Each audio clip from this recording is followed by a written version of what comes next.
dia a todos, bom dia a todas.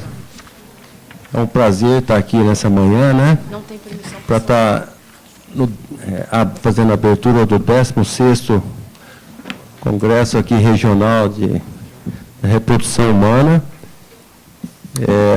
Quero parabenizar o doutor Eduardo, aqui a delegacia local, pelo empenho e o trabalho que ele teve junto conosco na Sociedade Goiana de Ginecologia e Obstetrícia. Isso para entregar um congresso desse, foram pelo menos 6 meses, né, Eduardo, de luta, lá das nossas reuniões e para estar hoje entregando esse congresso para vocês. Eu espero que vocês aproveitem bastante e, em meio a essa crise econômica, financeira, política, social nesse país, então, para nós, hoje, os que estamos organizando o congresso, é uma missão super difícil e árdua. Então, nós estamos sangrando hoje para poder realizar eventos. E dessa natureza, nós vamos, então, chega nesse evento, nesse congresso, desse nível, né, que vocês vão ver então, e vão poder aproveitar bastante.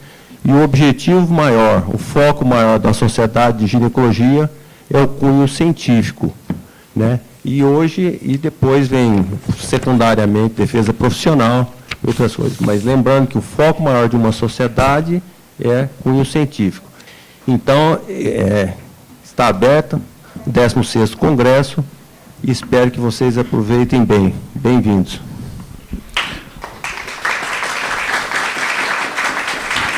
Obrigado, doutor Maurício. Doutor Maurício já está no 3º ano da gestão dele aí como presidente da sociedade. Ele é um consenso entre nós, todos os ginecologistas aqui de Goiânia. É um presidente extremamente querido por todos nós, né, pela sua simpatia, pela sua educação. Então, é uma pessoa que abrilhanta muito a nossa sociedade. Nós agradecemos, mais uma vez, a oportunidade de fazer esse 16º evento, né, que realmente foi um evento que nós trouxemos professores do mais alto gabarito, né, tanto que a intenção nossa foi justamente trazer para vocês, né, cada professor aqui tem um livro editado, esses livros vão ser sorteados, né, por vocês durante todo o evento. Nós vamos começar sorteando agora um livro os livros são da Sociedade Brasileira de Reprodução Humana. Esse evento é um somatório dos esforços da Sociedade Brasileira de Reprodução Humana e da Sociedade de Ginecologia e Obstetrícia, e essa soma de esforços tem dado certo aí há 16 anos, né? A Sociedade Brasileira de Reprodução Humana, vocês vão ter com vocês aí, ela está aberta aos associados, né, a quem quiser se associar. A Sociedade Goiana de Ginecologia e Obstetrícia também tem várias categorias, né? A Sociedade Brasileira de Reprodução Humana hoje também conta com psicólogos, conta com embriologistas da área de biomedicina, né? E conta também com enfermeiros, né? O Centro de Reprodução Humana é um centro de alta tecnologia que precisa ter um trabalho integrado de todos os profissionais, né? E é por isso que a Sociedade Brasileira de Reprodução Humana hoje tem essa intenção, né, de congregar todos esses especialistas, todas essas áreas, né, para que a gente consiga dar o melhor atendimento possível para as nossas pacientes. Então, vocês vão ter na pastinha aí de vocês, né, um convite para se associar à Sociedade Brasileira de Reprodução Humana. No segundo momento, ali entre o coffee break, por isso que eu peço para que no coffee break vocês voltem, né, 10 minutos mais cedo, que nós vamos sortear também essa publicação da Sociedade Brasileira de Reprodução Humana, tá? Tem como editora a professora Milka Donadio, que vai dar a aula também no segundo momento. E também o professor Cristiano, né, que vai dar uma aula no segundo momento, também tem livro editado e que nós vamos sortear também. Nós vamos sortear também na volta ou no final, o Congresso do Navio, que é da Sociedade Paulista de Medicina Reprodutiva. Vamos fazer o sorteio, né, dos que estão presentes, só vão ganhar quem estiver presente no momento dos sorteios, né, por isso que peço para voltar mais cedo do intervalo, né. Vocês receberam aí na pastinha de vocês o número, confere, todo mundo com o número na pastinha, e o doutor Maurício está com uns números aqui na mão dele, óbvio que ele não sabe não tem nem ideia de quem vai ser sorteado, né? Os representantes da mesa, obviamente, os professores estão fora do sorteio, apesar da gente ter um número também, mas nós estamos fora desse sorteio. Vai ganhar só quem estiver inscrito no evento e não participar da organização dele. Doutor Maurício, escolha um número aí para nós. Esse livro é o que vai ser sorteado primeiro, é o Tratado de Reprodução Assistida da Sociedade Brasileira de Reprodução Humana. Só uma explicação, o professor Valdemar, que iria coordenar o primeiro módulo, pediu para que eu coordenasse para ele, porque o aeroporto de Goiânia fechou, e ele que estaria chegando aqui pela manhã, não conseguiu chegar, né? Então, a gente vai coordenar aí os dois módulos, e o doutor Maurício vai ficar aqui conosco, que a gente... Então, o doutor Maurício sorteou o número 37. 37.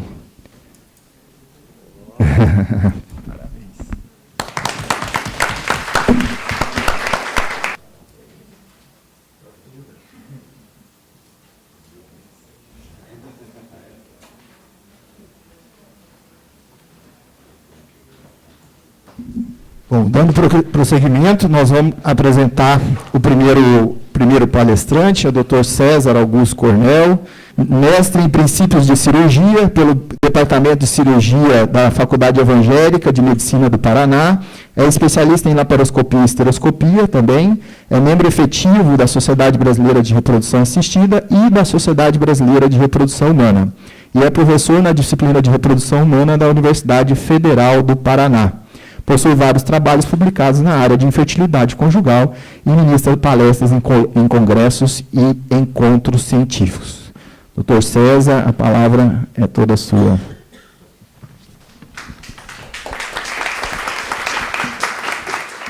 Bom dia a todos, a todas. É um prazer estar aqui. Eu quero agradecer imensamente o convite do Dr. Eduardo, Dr. Maurício também, pela organização e o convite e essa oportunidade de estar aqui em Goiânia, minha primeira vez em Goiânia. Obrigado por lembrar do passado, lá desde o século passado, Eduardo. Mas, realmente, como você citou até o Dr. Nilson Donadil, um dos pioneiros, a Nilka aqui faz presente o nome dele, um dos pioneiros da reprodução assistida. Eu me lembro quando eu fui para a França, a reprodução assistida ainda estava engatinhando no Brasil, né, poucos centros. Só para vocês lembrarem, né, o primeiro nascimento de bebê de proveta no Brasil foi em 1984, né, e na França, onde nós estivemos, né, Eduardo, o primeiro bebê de proveta nasceu em 1982. Né, então, vários anos depois que a gente, em 78, foi o primeiro no mundo, né. Então, houve uma evolução da área da reprodução assistida, o que inicialmente era bastante experimental, foi evoluindo de tal forma que hoje nós temos um avanço enorme na área da genética, na área da imunologia, as pesquisas avançam bastante.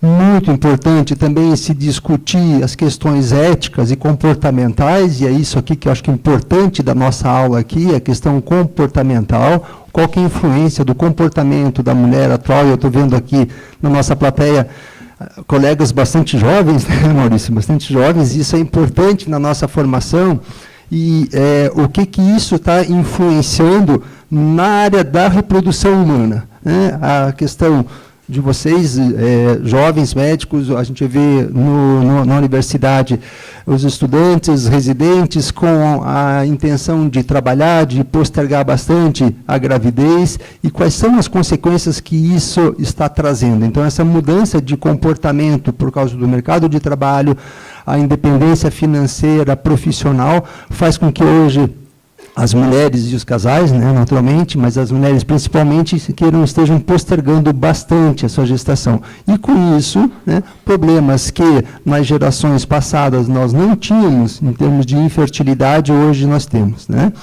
E essa mudança de comportamento também, a gente vê de uma maneira global a questão do peso. A questão, quais são nossos hábitos alimentares hoje, o que esse nossa maneira de viver, que nós comemos muito, o que é fast food, né? Muita correria, nossa alimentação no hospital não é das melhores, aquela correria em plantão e outra, é uma pizza que a gente pede, alguma coisa assim. Então, o que isso tem interferido, né, na nossa saúde, no nosso metabolismo, e isso, o que teria de repercussão na vida reprodutiva. Só para a gente ter uma ideia, hoje, a obesidade, ou o peso corporal, não é mais uma situação, é uma situação de saúde pública, na verdade, né? A gente vê principalmente os países que fazem levantamentos a respeito da população, né, como que é o comportamento alimentar da população e qual que é a repercussão disso em termos de obesidade, né? Aqui tem alguns dados, não sei se eu vou conseguir aqui. Então, vamos só pegar aqui, né, alguns dados de países que são bastante desenvolvidos e que nós sabemos antecipadamente, né, que o grau de obesidade, o percentual da população obesa é bastante importante. A gente conhece esses dados já nos Estados Unidos. Vejam aqui, né, 66% dos adultos com sobrepeso ou obesidade, 66% dos adultos, né, 50% de mulheres em idade reprodutiva, e aqui que está um problema que nós vamos encarar, né? Imagina, metade da população na idade reprodutiva nos Estados Unidos tem sobrepeso ou é obesa, né?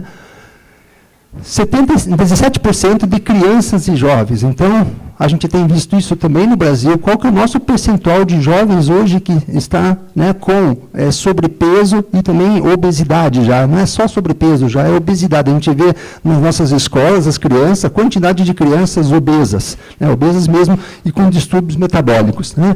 Se a gente for ver o Reino Unido, um comportamento alimentar um pouco diferente dos americanos, né, 31% da população, 31,9% da população de obesos e 18% das mulheres em idade reprodutiva. Então, vocês vejam a diferença de comportamento alimentar de populações, né?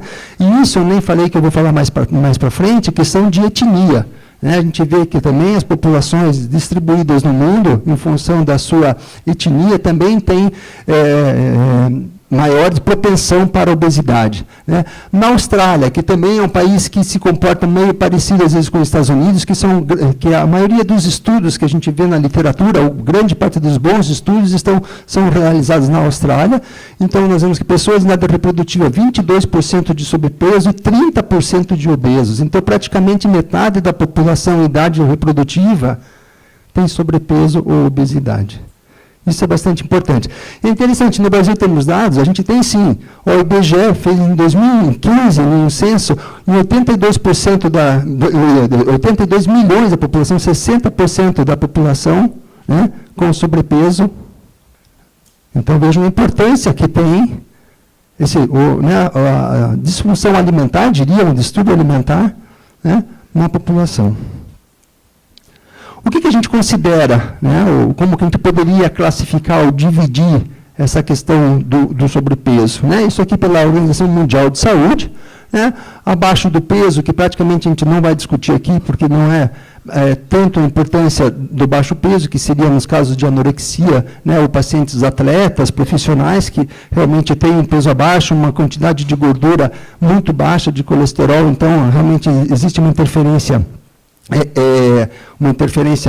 na função reprodutiva, mas que é um percentual muito pequeno da população. O que nos interessa mesmo são as pessoas que estão com sobrepeso e obesidade.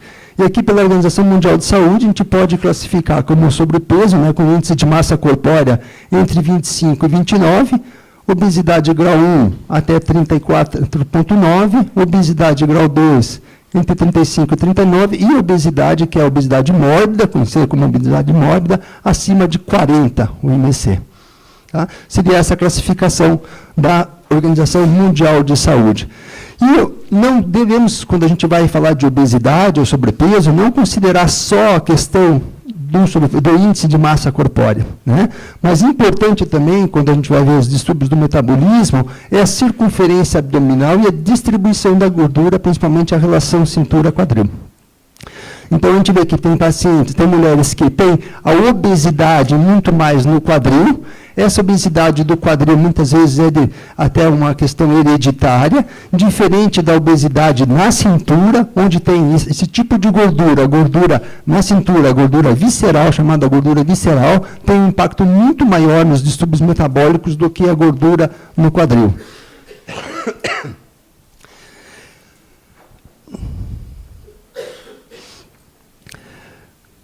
O que a gente poderia pensar? Como que a gordura, né, ou como que o tecido gorduroso teria influência na função ovariana, que é o objetivo da nossa aula, ou teria influência na fertilidade? Né? Vocês conseguem ver daí o slide? Conseguem ver? Aqui. Então, aqui, a gente tem que pensar, eu acho que o grande papel aqui da leptina, né? A leptina, que é uma proteína secretada pelos adipócitos e pela placenta, né? Então, pelos adipócitos, principalmente, né, em qualquer ser humano, e pela placenta na mulher grávida, que é extremamente importante o papel da leptina produzida pela placenta e que é secretada diferentemente durante as fases da gestação. Dependendo do momento da gestação, existe uma produção maior ou menor, porque a necessidade de açúcar para a criança, para o desenvolvimento embrionário, difere durante a gestação, então existe uma secreção diferenciada dependendo dos trimestres de gestação. Né? No ser humano não grávida, né? a leptina secretada pelos adipócitos e que, como a gente pode ver aqui, ela tem interferência, né, os receptores em vários órgãos, né, principalmente no nível central, hipotálamo e hipófise, com receptores cerebrais ligados ao neuropeptídeo, NPY, no tecido adiposo, nas gônadas, no estômago e na placenta, como vocês podem ver. Ela tem uma ação, então, no eixo hipotálamo, hipófise e ovário, como nós vamos ver em todos esses compartimentos. O efeito pode ter um efeito estimulatório ou inibitório sobre a liberação do GNRH. Né? Então, a gente vê aí, muitas vezes, pacientes obesas que têm distúrbios ovulatórios e nem sempre... O que a gente pensa, a primeira coisa, no distúrbio ovulatório na mulher? Né? Ovário policístico. Não é verdade? A gente pensa, não, principalmente obesa, a gente vê, não, deve ter ovário policístico. Mas a gente vê que nem sempre é isso. Tem muitas pacientes obesas que têm uma infertilidade e não necessariamente têm ovário policístico. Como a paciente magra, também tem ovário policístico, né? E então, independe só do tecido gorduroso. Tá? Então, a leptina, em função da sua estimulação, da sua produção, ela pode ter um efeito estimulatório ou inibitório, né, na liberação do GNRH, consequentemente na liberação pulsátil do FSH, LH e suas consequências. Ela principalmente está ligada a proteínas transportadoras, então depende justamente, né, da sua produção pelos adipócitos e pela ligação de suas proteínas, e aí a questão dos androgênios também interfere, os estrogênios e androgênios ligados às proteínas. Ela reduz a secreção de insulina, diminui a resistência insulínica e é excretada em 80% pelo rim. Né? Então, também aquelas pacientes com obesidade que têm alteração renal, até por causa que também tem uma influência de fatores inflamatórios nos vasos sanguíneos, levando a alterações renais e aumento da pressão arterial, então levando a hipertensão, também existe uma diminuição da excreção renal da leptina nesse tipo de paciente. Né? Como que ela vai agir? O que acontece que a leptina, na sua maior produção ou não, vai interferir todo esse processo, todo esse eixo aqui? Né? Na mutação dos genes dos seus receptores. Né? Então, a mutação... Obrigado. A mutação dos genes, dos receptores, né, ela pode levar, está ligada com a obesidade mórbida, a infertilidade e a resistência insulínica. Então, desse slide aqui, o que a gente tem que aproveitar justamente isso aqui, né? É a mutação dos genes que é responsável por essas alterações. Nós temos que lembrar que no ovário, né, como que funciona aqui, esse é um modelo bastante antigo, né, que seria da foliculogênese, a gente tem que lembrar, né?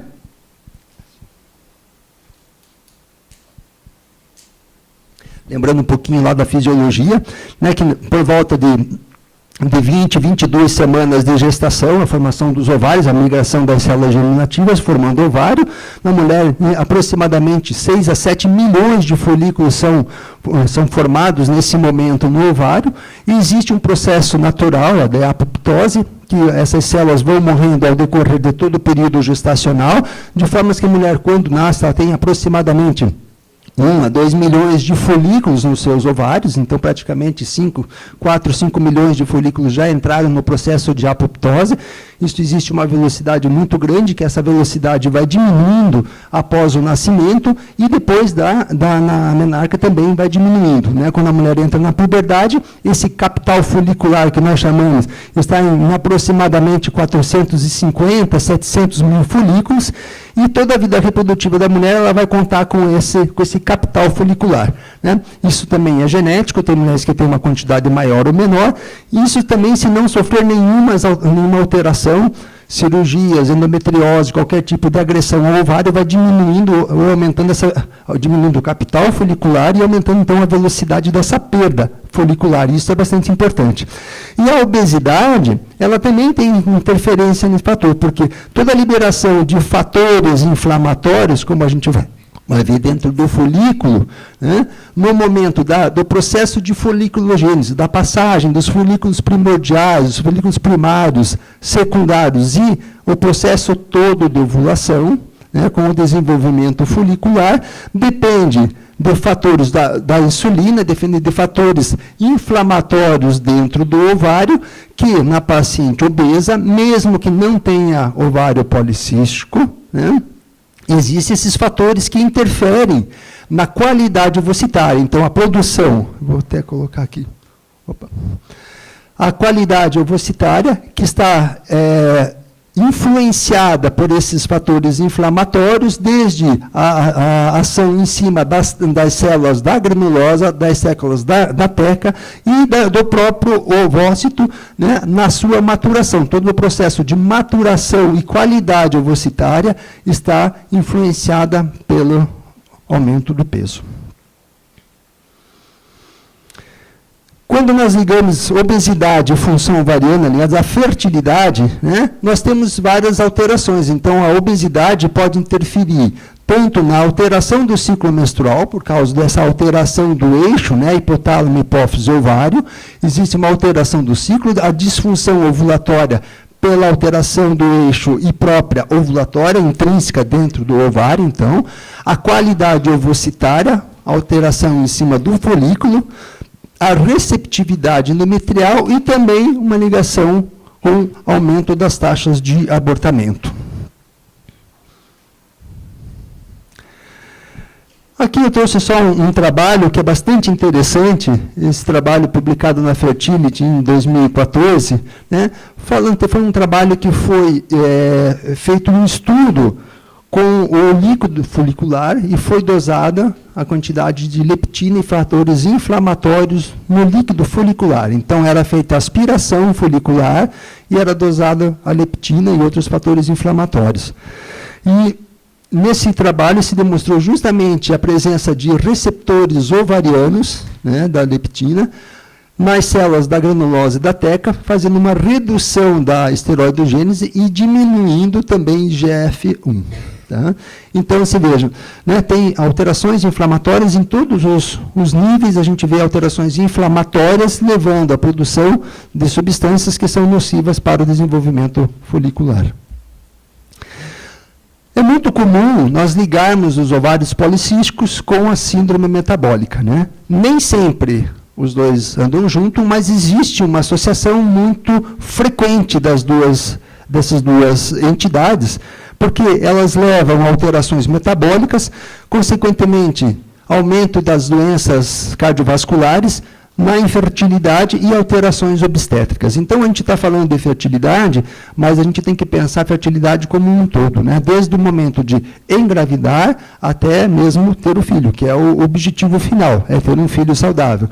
Então, as alterações, tanto no ovário policístico, como nos pacientes com síndrome metabólica, com maior propensão às doenças cardiovasculares, a diabetes mellitus, isso tem uma influência, vocês sabem muito bem, na gestação. E aqui a gente vê um pouquinho uma diferença entre os dois, né, ou a semelhança e a diferença entre os dois, e aqui a policistose ovariana, né, já descrita lá em 1935 por Stein-Leventhal, né, tanto é que antigamente, na minha época, Eduardo, lá da faculdade, a gente falava muito não do ovário policístico, mas síndrome de Stein-Leventhal, né, que era a doença do ovário policístico, que passou a ser muito estudada nos últimos anos, né. Então, já em 1935, Stein-Leventhal perceberam que mulheres obesas e que tinham oligoamenorreia ou amenorreia tinham normalmente alterações ovarianas, né? O aspecto do ovário normalmente era um ovário, na época não tinha ecografia transvaginal, nem tinha ecografia em 1935, mas notaram então que essas pacientes tinham um aumento do volume ovariano, normalmente